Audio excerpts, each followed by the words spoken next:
Здорово, парни, ёпту, привет! Политкорректность здесь, не здесь, не здесь. Здесь суровые бои и новости. Садитесь, поехали.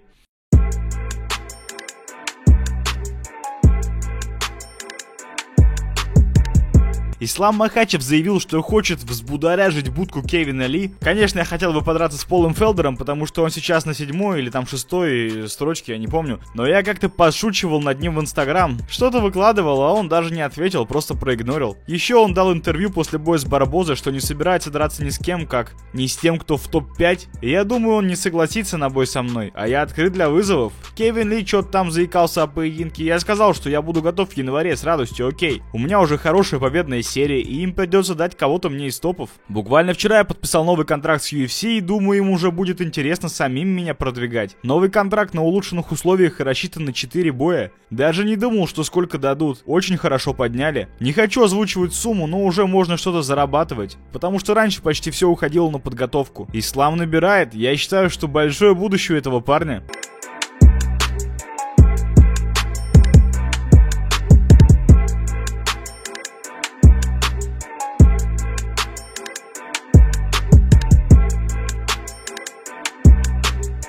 Путин поздравил Абдулрашида Садулаева с победой на чемпионате мира. Уважаемый Абдулрашид Булаевич, поздравляю вас с победой в Нур-Султане. Олимпийский чемпион, 4-кратный чемпион мира. Вы вновь заявили о себе как о настоящем лидере и непревзойденном триумфаторе. Выверенная тактика ведения поединков, отточенная техника, выдержка и волевой характер, как и прежде, стали главными слагаемыми вашего успеха. Здоровья и самых громких побед.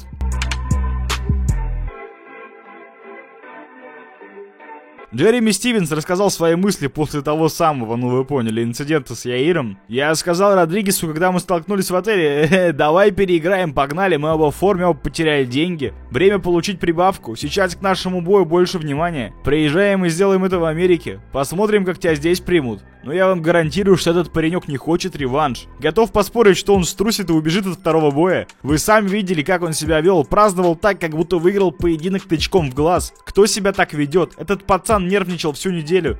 Я забрался ему в голову еще до боя и по-прежнему там остаюсь. Он может либо принять схватку, либо свалить нахуй с моего пути. Вот вам факты. Это не меня увольняли из UFC за отказ от поединков. Я принял бой с забитым Магомед Шариповым, когда Яир отказался. Ну и кто тут сука? А кто приводит факты? Я толкнул этого пацана в отеле, а он ни хрена мне не сделал. Я вас удивляюсь.